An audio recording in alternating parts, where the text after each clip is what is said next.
하리라 하니라. 아멘. 오늘 이 말씀으로 너희의 구원, 그러니까 저와 여러분이죠. 너희의 구원을 위해서 쉬지 아니하시는 하나님 아버지의 사랑에 대해서 함께 나누고자 합니다.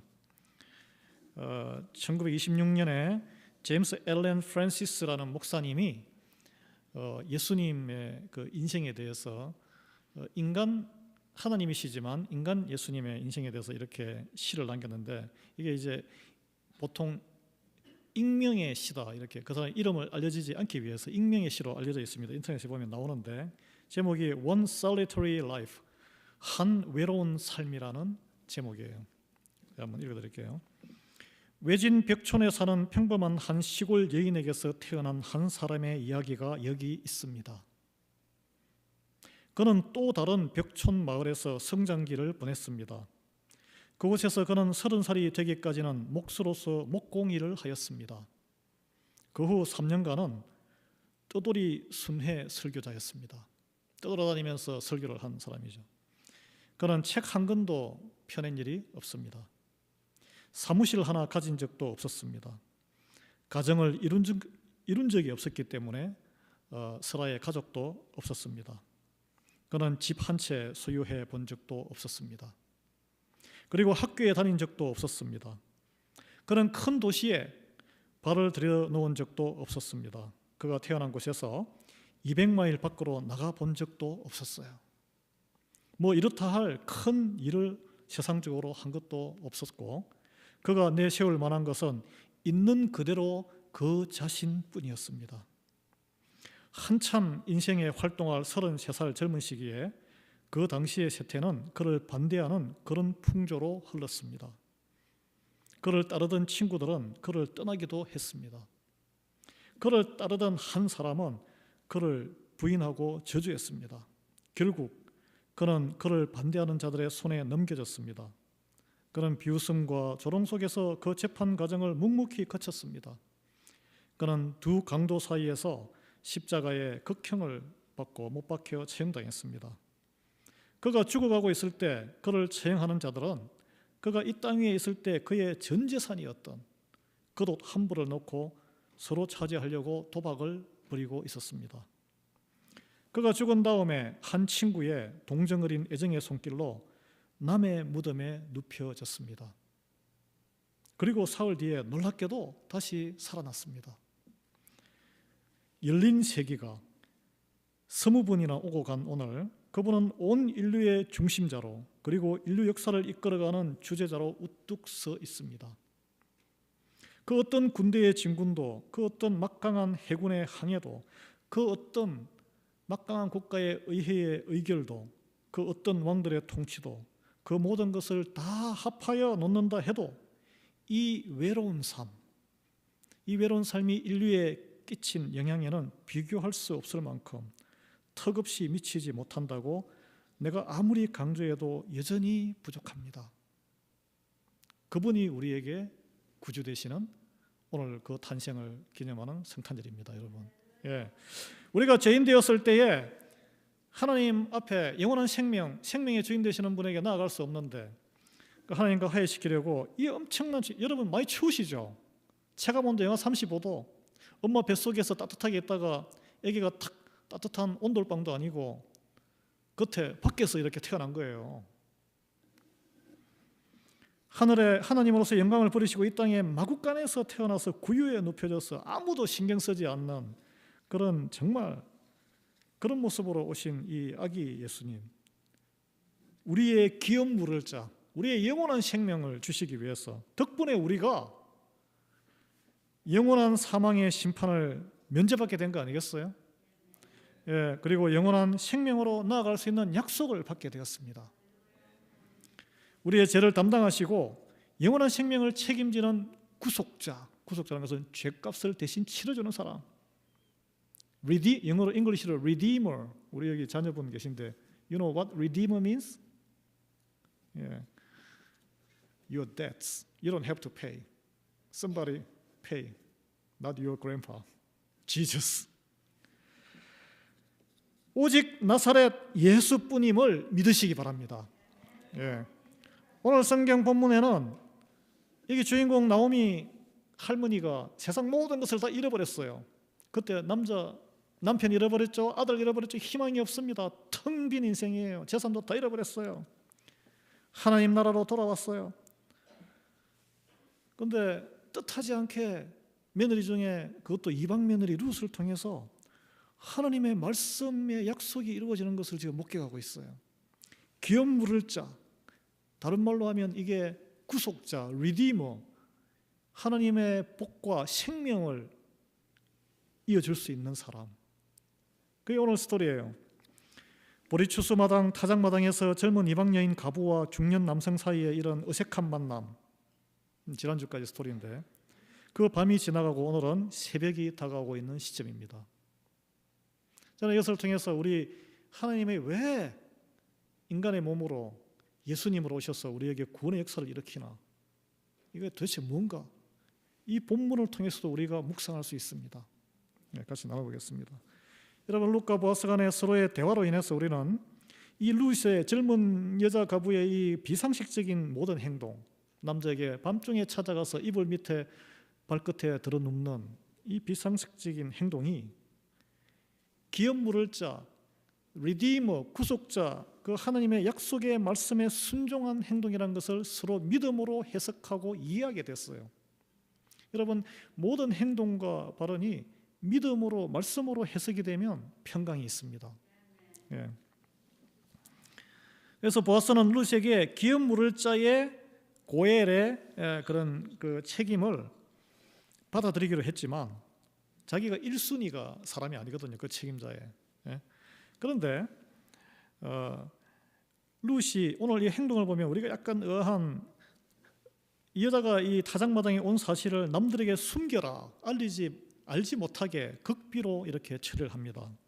14절에 보면 룻이 새벽까지 그의 발치에 누웠다가 사람이 서로 알아보기 어려울 때 일어났으니 보아스가 말하기를 여인이 타작마당에 들어온 것을 사람이 알지 못하여야 할 것이라 하였습니다. 어떤 생각이 드십니까? 세상적인 오해를 불러일으키지 않기 위해서 그런 거. 우리는 이렇게 이제 세상적으로 해석을 하는 거죠. 이 곤란한 일이 발생할까 봐 그렇게 보통 해석이 되지 않습니까?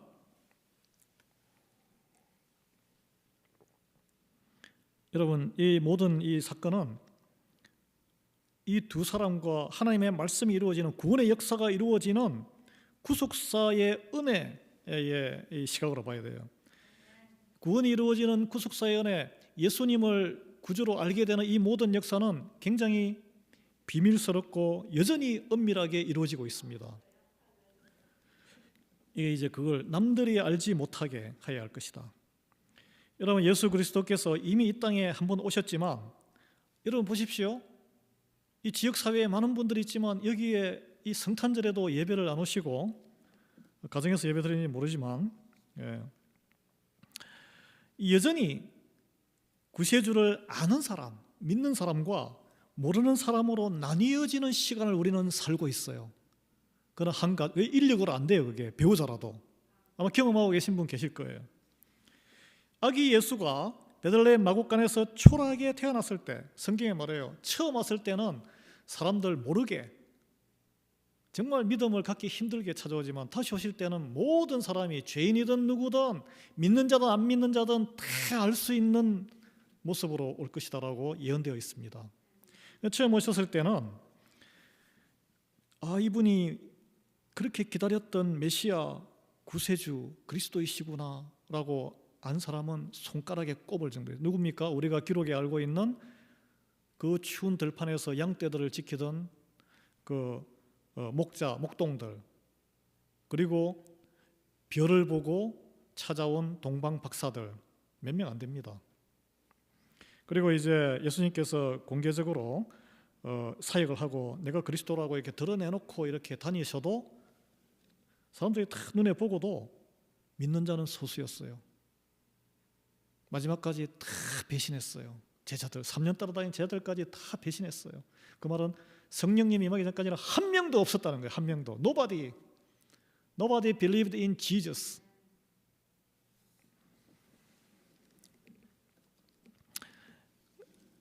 그래서 동방박사들이 어떻게 했습니까? 경배를 드리고 그 기쁨을 안고 사람들에게 막 떠들고 다니면서 갔습니까? 아닙니다. 그 헤롯 왕 피해서 몰래 다른 길로 조용히 자기 살던 곳으로 갔고, 목자들도 일터로 조용히 돌아갔습니다. 이제 궁금하지 않았어요?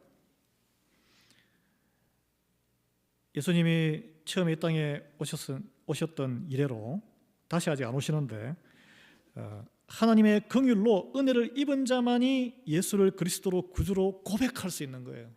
그래서 구원에 이르게 되는 거예요. 여러분, 믿음은 모든 사람의 것이 절대 아닙니다. 우리가 경험하고 있죠.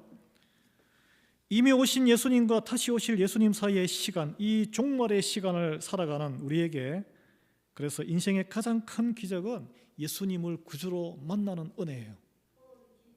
예, 감사해야 돼요. 그것이 감사의 모든 필요 충분 조건입니다. 영생에 이르는 믿음과 복음은 여전히 숨겨진 보화예요. 숨겨진 보화. 그래서 여인이 타작마당에 들어온 것을 사람이 알지 못해야 할 것이다. 남들이 알지 못하더라도 하나님의 약속의 말씀, 구원받을 자들은 다 구원받게 된다는 거예요. 예.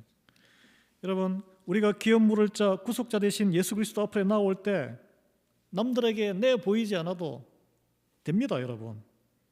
주님은 우리를 인도하시고 책임지시고 돌보십니다. 예. 시편 16편 10절에 보면, 이는 주께서 내 영혼을 소홀에 버리지 아니하시며 주의 거룩한 자를 멸망시키지 아니하실 것이다 라는 믿음을 가지고 나오셔야 되는 거예요. 주변에 왜 신경을 쓸 필요가 없어요. 예. 오늘 여기 보면 이제 집으로 돌아가는 룻에게 옷을 벌려라 그래가지고 보리를 6대를 주는데, 이 보리를 주는 것은 두 가지 의미가 있습니다. 약속의 정표, 우리가 나눈 믿음의 대화, 내가 이 정표로 이 보리 6대를 너에게 주는 그런 것도 있지만, 이 보리 이삭죽기를 하면서 생계를 이어가잖아요. 집에 가는데 빈손으로 보낼 수가 없잖아. 먹을 걸 줘야 돼요, 그죠? 근데 보리 6대 정도 뭐 이게 부자에게는 큰 게 아니죠. 더 많이 줄 수도 있어요. 근데 왜 6대일까요? 6대? 6대는 이 유대인들에게는 완전 숫자가 7입니다. 6대를 줬다는 것은 7대를 주면은 내가 100% 약속을 이행하겠다.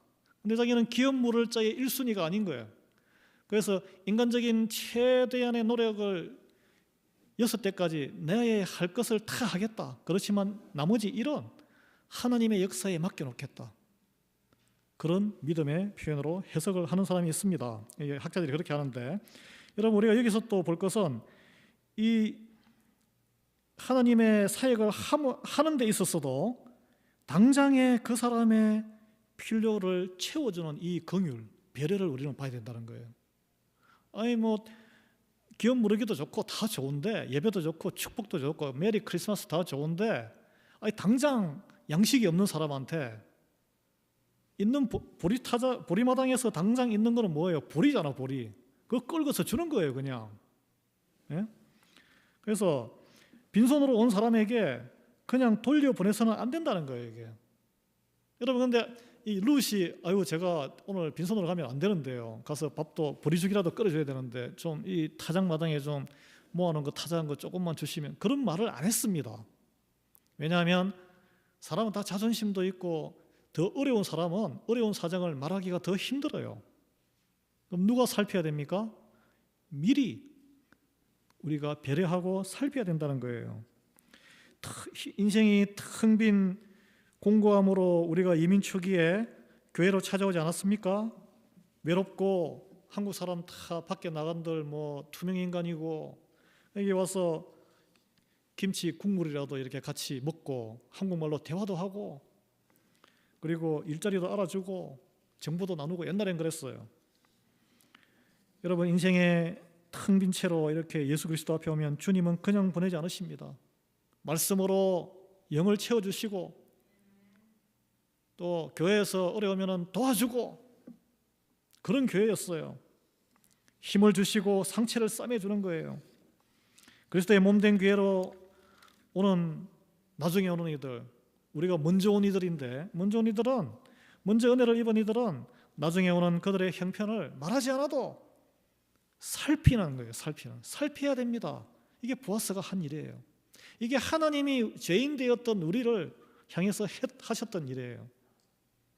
우리가 뭐 죄가 이게 죄인지 아닌지도 모르고 이렇게 살다가 그냥 열심히 돈 벌다가 자녀 열심히 키우다가 집을 평수를 뭐 방 3개짜리에서 5개짜리로 15만 불에서 30만 불짜리로 100만 불짜리로 늘리면은 막 세상 성공한 것처럼 그렇게 살다가 그래도 공허하고 가족은 분란 일어나고 하니까 이게 아닌데 방법을 모르잖아요. 방법을. 전도 받아가지고 오니까 이게 아니구나 깨닫게 되는 거예요. 빈손으로 돌려보내서는 절대 안 됩니다. 허기지고 공고한 텅 빈 것이 있기 때문에 교회로 오는 거예요. 교회 놀러 옵니까? 사람들이? 귀한 시간에? 아니잖아요. 제가 어릴 때 우리 부모님은 예수님을 안 믿었지만 거지가 시골이라서 거지가 그때는 많았어요. 아침에 추운데 밥 먹을 때 되면 찾아와요. 말을 안 해요. 그냥 찾아와요. 이렇게 문 앞에 밥 주세요 이야기도 안 해요. 그러면은 우리 시골 농부 살림에 제가 뭐 6살, 7살 때인데 과다할 정도로 따뜻한 밥상을 항상 차려주시더라고. 그 다음에 쌀도 한 2박 퍼가지고 주셨어요. 이렇게 긍휼한 마음. 그리고 또 그때는 화장품 장사, 박물 장사 있었잖아요. 이 동네 저 동네 다니면서 보따리 장사는 아줌마 추운데 여간도 없는데 어디서 잡니까? 방을 따뜻하게 채워서 보내고 그러셨어요. 저는 그런 생각이 나요. 그런 생각이 납니다. 그런데 우리 그리스도인이라고 하면서 과연 그런 삶을 살고 있느냐? 저는 제 자신의 모습도 회개가 되고 합니다. 우리는 무언가 부족해서 찾아왔을 사람에게 자존심을 건드리지 않고 그 사정이 무엇인지를 물어볼 수 있는 지혜, 미리 미루어 짐작할 수 있는 지혜, 그 필요를 알아서 채워주는 긍휼이 있어야 된다. 긍휼이. 그게 믿음의 본질입니다. 올해 우리의 오직 의인은 믿음으로 말미암아 살리라. 열심히 예배드리고 뭐 그것도 믿음 중에 하나지만 그보다 본질은 하나님의 긍휼하심. 예. 보아스가 룻에게 그러면은 무언가 대가를 바라고 보리를 챙겨줬을까요? 내가 이렇게 주니까 너는 네가 가지고 있는 것을 나에게 줘야지. 젊은 몸을 줘야지. 뭐 이런 아주 나쁜 생각을 했을까요? 아니잖아요. 내가 이렇게 도와주니까 네가 나의 명예를 높여주고 나를 리스펙트해야지. 그런 건 아닙니다. 여러분, 어떤 가부의 기업 물을 자가 된다는 것은, 그래서 뭐 관계에서 아들이 태어나면 내 아들이 되는 게 아니고 그 여인의 전 남편, 그러니까 그 여인에 속해 있는 집안의 자식으로 이렇게 돼가여 가는 거예요. 나는 그냥 완전히 무임 노동, 몸으로 하는 노동이고 또 먹여 살려야 되고, 이게 하나님 나라의 의무만 이행하는 것이고 세상적인 유익함은 전혀 없는 거예요. 이게 첫째는 하나님 말씀에 순종함이 있어야 되겠죠. 두 번째는 상대방의 사정에 대한 100% 딱한 마음, 그것을 위해서 내가 온전히 내 것을 희생하고 도와주겠다는 마음이 없으면 따를 수 있겠어요? 못합니다. 왜 합니까? 이거 안 해도 상관없는데 마음이 없으면 힘든 일이에요. 더구나 오늘 이 보아스는 룻의 그런 딱한 사정을 살피고 후손까지 주게 해야 되는 그 하나님 말씀을 이행해야 되는 그 남자의 첫 번째 순서가 아니었다는 거예요. 자기가. 이게 중요해요. 첫 번째 순서가 아니라는 거. 제가 아까 말씀드렸죠. 이게 7은 완전수기 때문에 7대박을 주면은 이 오버하는 거예요. 오버. 완벽하게 100% 내가 약속을 이행하겠다. 내가 1순위도 아닌데 100% 하겠다. 자기의 의욕이 너무 과잉되는 거예요. 6대박을 주고 1은 나머지 1대박은 상징적으로 그 1순위의 남자에게 그 권리를 이행할 것이냐를 묻고 난 다음에 그 하나님의 역사가 그 사람이 no thank you 하면은 내가 하겠다 이 말이에요. 이게. 근데 이 보아스가 그 뭐 여인에게 반해서 그런 것도 아니고 이득 볼 것이 하나도 없는데 이 일방적인 희생입니다. 전적인 희생. 누구를 연상합니까? 하나님이 이 땅에 오신 예수님이 우리를 향한 일방적인 희생이 연상이 되는 거예요 지금. 그래서 이 가계를 통해서 다윗 왕이 나오고 예수 그리스도가 나중에 탄생되는 거예요.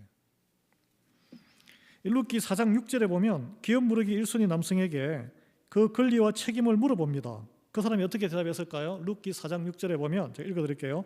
나는 내 기업에 손해가 있을까 하여 나를 위하여 물으지 못하겠노니 내가 물을 것은 네가 물어라. 나는 물으지 못하겠노라. 무엇이 판단 기준이 됐습니까? 내가 가지고 살고 있는 이게 지금 손해를 봐. 그래서 이 기업 무르기 하는 기준도 나를 위하여, 신앙이 나를 위해서, 하나님 믿는 것도 나를 위해서 되면은 이런 지경에 빠진다는 거예요 이게.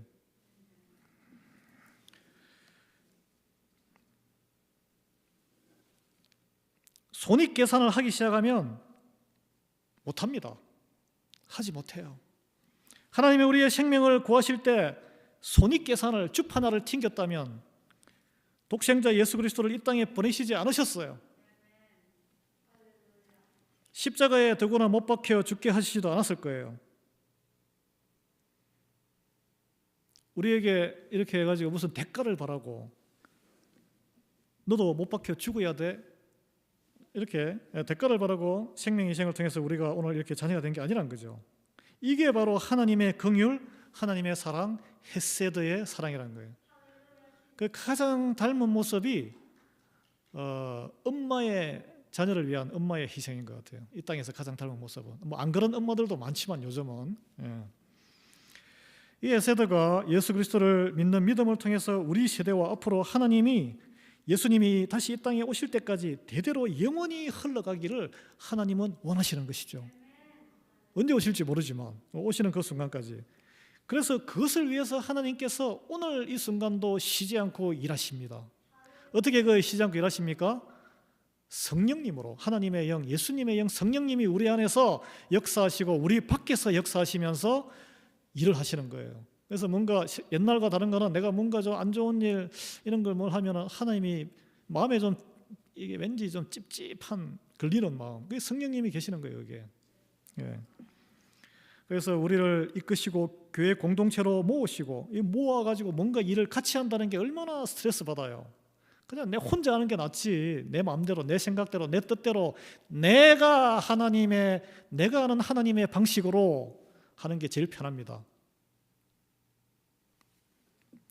그렇지 않다는 거예요. 공동체로 모아서 하는 것은 예수 그리스도를 닮아 하나님의 성품으로 비추기 위해서 이렇게 서로 마모되어서 그 울퉁불퉁한 바위가 동글동글한 죄악돌이 되듯이, 보석이 되듯이 그렇게 만들어 가시는 거예요. 그래서 말씀으로 감동 감아 주시고 예배로, 기도로, 섬김으로, 사랑의 교제로 우리를 인도하신다는 거예요. 지금도 인도하고 계시는 거예요. 우리가 할 것은 그럼 무엇입니까? 나오미처럼 텅 빈 심령, 우리 인생의 텅 빈 사정 숨김없이 가지고 나오는 거예요. 그냥 하나님 앞에. 룻처럼 믿음으로 가감하게 우리 제 구속을 이루실 구속자 예수님 앞에 행동으로 나오셔야 되는 거예요. 이 나오미가 어떤 걸 경험했습니까? 다 잃어버리고 하나님께 의지하고 나왔더니 뜻밖의 룻이라는 며느리가 탁 튀어나와가지고 이방 여인이 아무런 대가도 바라지 않고 시어머니 아무런 자기가 유익을 받을 수 없는 기브앤테이크가 안 되는 시어머니를 위해서 온전히 희생하는 인생을 살고 있지 않아요? 이게 하나님의 구원의 역사 아니겠습니까? 놀라운 구원의 역사.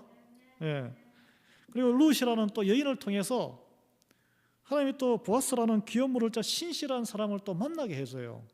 이 계획이 없던 일이에요. 이게 놀라운 하나님의 인도하심입니다. 그래서 룻이 보리 6대를 보아스에게 받아서 집으로 돌아와서 시어머니 나오미에게 그대로 있는 모든 사실을 이렇게 말씀드리니까 나오미가 18절에 이 기가 막힌 이런 해석을 하는데, 내 딸아 이 사건이 어떻게 될지 알기까지 앉아 있으라. 하나님이 역사하실 때까지 잠잠히 기다려보라 기도하면서 그 사람이 오늘 이 일을 성취하기 전에는 쉬지 아니하리라. 쉬지 아니하리라. 이 일을 성취하기 전까지는, 기업 무르는 이 일을 완수하기 전까지는 쉬지 않으시는 하나님의 모습이에요. 이게 인생의 깊은 고난을 경험한 뒤에 하나님의 믿음을 회복한 나오미, 보아스가 자기에게는 아무런 이득이 없는데도 보리 6대를 주는 이런 모든 구속자로서 하나님의, 그 사람이 하나님의 긍휼을 아는 사람이구나. 하나님의 긍휼을 입은 자는 하나님의 긍휼을 알고 행동하는 사람을 보면 알아요. 뭔가 자기 욕심으로 흑심으로 하고 있는지 온전히 긍휼로서 은혜 입은 자로서 하고 있는 것인지를 우리는 압니다. 하나님 모르시겠어요. 룻이 나오미에게 베푼 사랑이 바로 이런 일방적인 희생의 아가페 사랑. 보아스가 하나님의 긍휼을, 은혜를 입어 아는 사람이기 때문에 또 룻의 그 행동을 보고 아는 거예요. 그래서 내가 다 안다. 내 딸아, 내가 다 안다. 네가 시어머니 때문에 이 젊은 남자를 찾아서 안 가고 이 땅에 와가지고 이 고생을 하고 있구나. 네가 의로운 정말 하나님의 딸이다. 이렇게 다 인정하지 않았습니까?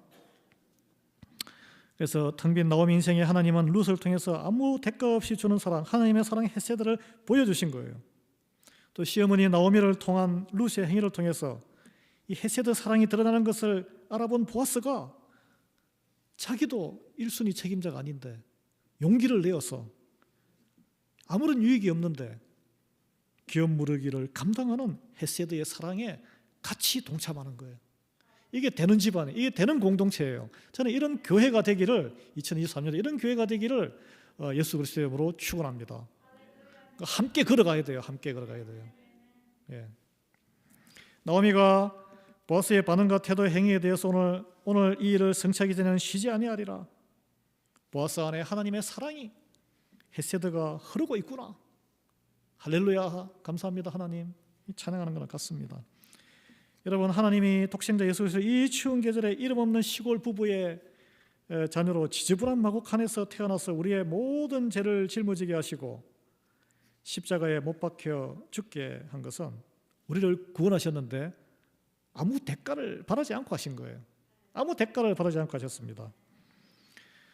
죄로 인해 죽을 수밖에 없는 우리를 그저 불쌍히 여기시고 텅 빈 인생으로 몰락할 수밖에 없는 우리를 충만한 기쁨과 영원한 즐거움으로 인도하시기 위한 생명의 길을 만드신 거예요.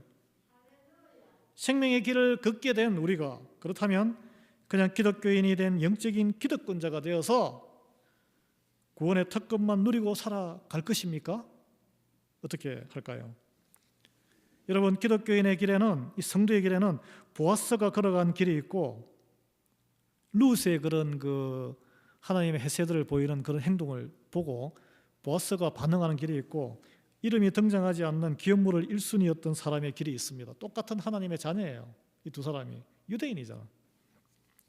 보아스는 자기에게 유익이 전혀 없지만 기회가 된다면 적극 나오미와 룻의 기업 물을 자가 되겠다고 적극적으로 반응했어요. 반면 기업 물을 자 1순위에는 그 영광의 기회잖아. 그게 하나님 나라를 이룰 수 있는 한 집안을 일으키고 한 생명을 살리고, 두 생명이죠. 하나님으로부터 쓰임받는 자리인데 그것을 이 사람 어떻게 했습니까? 내 기업, 내 기준으로 손익계산으로 줍 하나를 튕겼어요. 그리고 그러면 100% 거기를 가는 거절입니다. 거절. 그래서 표표히 하나님의 영광으로부터 멀어져가, 이름이 안 나오잖아. 이름이. 내가 구원받은 것만 누리고 그것으로 스스로 만족해서 예배와 여러 가지 말씀을 지키는 데 있어서 내가 내 세상 기업, 내 재산, 내 명예, 내 가정에 영향을 끼치지 않는 정도로 만족했기 때문에 그래요. 이 사람이 믿음이 없는 게 아니에요. 아주 잘 지켰을 거예요. 예배와 절기를 잘 지켰을 거예요. 어떤 이는 이런 것을 영적인 중산층 의식이라 그래요. 중산층이 뭡니까? 먹고 사는데 별로 걱정이 없어요. 그렇다고 뭐 크게 능력도 없어요. 신앙생활도 그와 비슷한 거예요. 뜨겁지도 차갑지도 않은 신앙생활. 하나님을 알지만 나의 유익계산에 가로막혀서 아무 선한 열매를 이룰 순종의 행실로 나아가지 못하는 경우가 얼마나 많았습니까? 제가 여러분을 뭐 이렇게 탓하는 게 아니고 제 자신을 말하는 거예요. 제 자신을. 예레미야 22장 16절은 이런 말씀이 있습니다. 그는 가난한 자와 궁핍한 자를 변호하고 형통하였나니 이것이 나를 알미 아니냐 여호와의 말씀이니라. 그러니까 하나님을 알고 믿음으로 산다는 것은 무엇이냐? 가난한 자와 궁핍한 자를 변호하고 형통하게 해주는 거예요. 그러면 내 일상에 손해될 것이 있습니다. 주저하게 합니다. 그런 걸로 인해서 주저하고 결정을 더디하고 피해가면 결과적으로 그것은 하나님을 알지 못하는 것이고 믿음이 없는 것을 드러내는 것이다라고 이 예레미야서는 역설적으로 우리에게 말하고 있는 거예요. 여러분, 우리의 명확한 진리, 뭐 믿거나 말거나, 믿는 자나 안 믿는 자나, 살아있는 자나 죽은 자나, 모든 인류는 예수님이 다시 오실 때 심판대 앞에 서게 된다는 것입니다. 서서 이 땅에 살아있던 모든 시간에 결산을 하는데 무엇을 결산할까요? 내 생각과 내 말과 내 글을 결산할까요? 아니에요. 행실에 따라서 결산한다 그랬어요. 행위로 물론 구원받는 건 아니에요. 마음은 딴 걸 믿는데 뭐 겉으로 이렇게 한 걸 구원받는 건 아닌데, 그때 주님은 하나님의 긍휼하심, 하나님의 인애, 헤세드로 우리가 행동했느냐 아니했느냐로 우리를 판단하실 것입니다. 주여 주여 기도하고 예배했다고 옳다고 네가 나는 너를 안다라고 하지 않으신다 그랬잖아요. 예수님이. 텅 빈 인생이 나에게 왔을 때에 나에게 아무 유익도 없지만 아무 대가 없이 돌보고 채워주시고 하나님의 긍휼이 흘러가는 통로가 되었느냐에 따라서 판단하실 것입니다. 아브라함이 그래서 축복의 통로라고 이렇게 했죠. 축복의 통로.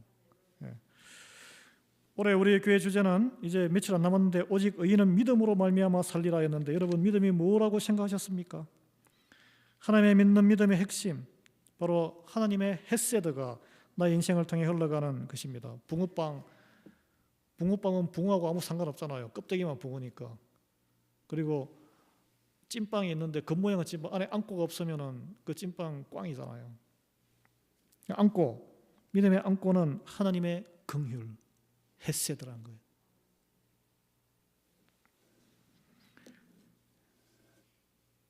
나오미를 향해 룻이 한 선택과 행실, 룻의 그런 헤세드를 안에 하나님의 헤세드를 알아본 또 보아스의 선택과 그 헤세드의 행실, 나사렛 예수님이 이 땅에 오셔서 우리를 위해 하신 모든 구속사의 역사, 사역, 하나님의 뜻에 순종한 헤세드의 발현이었습니다. 발현이란 말이죠. 어려운 단어인데 표현이었어요. 올 한 해 이제 마무리하면서 여러분을 통해, 우리 교회를 통해 얼마나 하나님의 긍휼의 인애, 헤세드가 다른 이들에게 흘러 들어갔습니까? 우리 작은 규모에서 우리는 최선을 다했습니다. 그렇지만 다시 한번 한 해 마무리하면서 우리 생각해 보기를 원해요. 하나님은 어쨌든 올해 2022년, 2021년, 2020년 어려웠던 과정이지만 우리의 모든 그 시간 가운데 행실을 통해서 결산하신다는 거예요. 이 성탄 시즌에 하나님의 긍휼로 예수 그리스도가 이 땅에 오신 날 하나님을 알고 있다는 우리는 하나님의 긍휼을 어떻게 지금 따르고 있습니까? 야고보서 2장 15절 17절에 이런 말씀이 있습니다. 만일 형제나 자매가 헐벗고 일용할 양식이 없는데 너희 중에 누구든지 그에게 이르되 Peace be with you, 평안히 가라, 덥게 하라, 배부르게 하라 하면서 그 몸에 쓸 것을 주지 아니하면 무슨 유익이 있으리요? 행함이 없는 믿음은 그 자체가 죽은 것이라 이라고 했고, 13절에는 앞서 긍휼을 행하지 아니하는 자에게는 긍휼 없는 심판이 있으리라. 긍휼은 심판을 이기고 자랑하느니라. 아멘. 그래서 긍휼, mercy, 그러니까 핵심이란 거예요. 우리는 아니 내가 무슨 힘으로 능력으로 그런 걸 하나님처럼 많이 가지신 분이 가능하지? 아닙니다, 여러분. 우리는 하나님의 긍휼을 베풀 수 있습니다. 이미 능력을 주셨어요. 예수 그리스도를 믿기에 성령님이 함께 하시고 예수님의 권세, 하나님의 권세를 이미 우리에게 주셨습니다. 그래서 누구 말처럼 우리는 우리의 왕관 값은 이미 지불되어 있어요. 이게 내게 아닌가비요 하고 이게 안 쓰고 있을 뿐이에요. 믿음으로 구하고 누리고 베풀기만 하면 돼요. 왜 못 베풉니까? 이 물잔을 이렇게 비워주면 이게 안 찰까봐 붙들고 그냥 벌벌벌벌 떨고 있는 거예요. 그냥 하나님 나라를 위해서 시간을 들여보십시오. 힘을 다해서 들여보십시오. 재능을 들여보십시오. 재능이 더욱 커집니다. 재물을 들여보십시오. 더 많이 채워주실 것입니다. 그런 걸 경험해 보시는 저와 여러분 되기를 예수 그리스도로 축원합니다. 제가 이게 나이가 40이 넘어서 말씀을 어떻게 알겠어요? 어려서부터 교회에서 자라고 교회 문화에 젖어서 매일 주일 말씀 듣고 귀에 딱지가 않도록 듣고 또 20대에 신학대 가서 신학대학원 가서 달달달 외우고 그냥 탁 치면 툭 나오고 그런 목사가 얼마나 많습니까? 나이가 40이 넘어서 하나님 은혜 입어서 이 길로 헌신하겠다, 순종하겠다. 세상적으로 보면 crazy. 제 능력으로 합니까? 마찬가지라네요. 이게 하나님의 은총과 긍휼에 반응하는 것은 내 능력으로 하는 게 아니에요. 하나님이 채워주실 줄 믿고 믿음으로 나아가는 거예요. 예. 그래서 저는 공고한 심령으로 기쁨과 감사와 평강으로 채우시는 하나님의 놀라운 은혜를 경험하시기를 바랍니다. 한 발을 용기를 딛고 앞으로 나아가셔야 돼요. 그래서 마태복음 7장 7절 말씀, 구하라 그리하면 너희에게 주실 것이요, 찾아라 그러면 찾아낼 것이요, 문을 두드리라 그리하면 너희에게 열릴 것이다라는 말씀을 경험하시기를 바랍니다. 구하지를 못해요. 믿음이 없기 때문에. 찾지를 않아요. 없을 것 같으니까. 두드리지를 못해요. 귀찮으니까. 이 말씀은 하나님의 헤세드가 흐르는 믿음의 순종, 하나님의 뜻 안에서 온전해집니다. 룻기를 읽으면서 계속 이제 룻기를 할 텐데, 나오미와 룻과 보아스를 통해 흐르는 하나님의 헤세드 인애의 사랑, 순종의 용기 가운데 흐르는 하나님의 구원의 역사가 저와 여러분 우리 교회를 통해서 남아있는 며칠간 내년에도 흐르는 하나님의 역사가 되기를 소망합니다. 제가 마지막으로 이제 오늘 좀 오하이오에 이렇게 눈이 막 쏟아지는, 지금 거기는 지금 블리저드 불고 막 난리잖아요. 어느 목사님이 보내주신 이 성탄절 시 한 수를 소개하고 설교를 오늘 말씀을 마치고자 합니다. 제목은 메리 예수님 탄생이에요. 메리 예수님 탄생. 생일 축하드려요. 왕이신 데 누추한 데 모셔서 죄송하고 감사합니다. 여러분, 왕이신 하나님이 저 때문에 죄된 세상에 오셔서 정욕대로 세상 즐거움에 간음하고 창녀였던 나를, 또 세상 죄악에 젖었던 죄인인 저를 구원해 주셨답니다. 기뻐해 주세요. 그리고 같이 그분의 탄생을 축하해 주세요. 기쁨으로 메리, 예수님께 크리스마스 할 때 크라이스트잖아요. 크라이스트. 예배된 삶으로 마스. 메리 크리스마스. 주님이 저를 구원해 주셨듯이 여러분도 구원받은 지체로 함께 동행하게 되어 너무 좋아요. 사랑하며 축복합니다. 생일 미역국과 케이크는 여러분이 알아서 끓여서 대접해 주세요. 예수이신 이웃에게.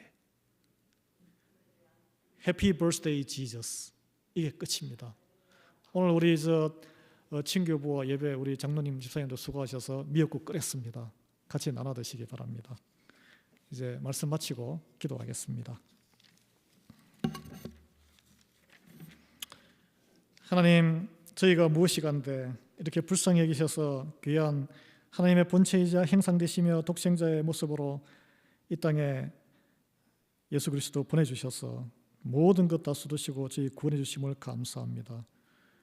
주여, 오늘도 죄인과 우리의 구원을 위해서 쉬지 않으시고 일하시는 성령님을 따라 저희도 하나님의 그 긍휼하심, 대가 없이 드리는 사랑을 본받는 자, 그로 인해서 우리의 믿음도 성장하고 기쁨과 감사가 넘치고 이 땅에 평화가 넘치게 저희를 사용해 주시옵소서. 그저 저희들은 미약하지만 인사를 올립니다. 해피 버스데이 지저스. 예수 그리스도의 이름으로 기도합니다. 아멘. 예, 우리 감사 찬송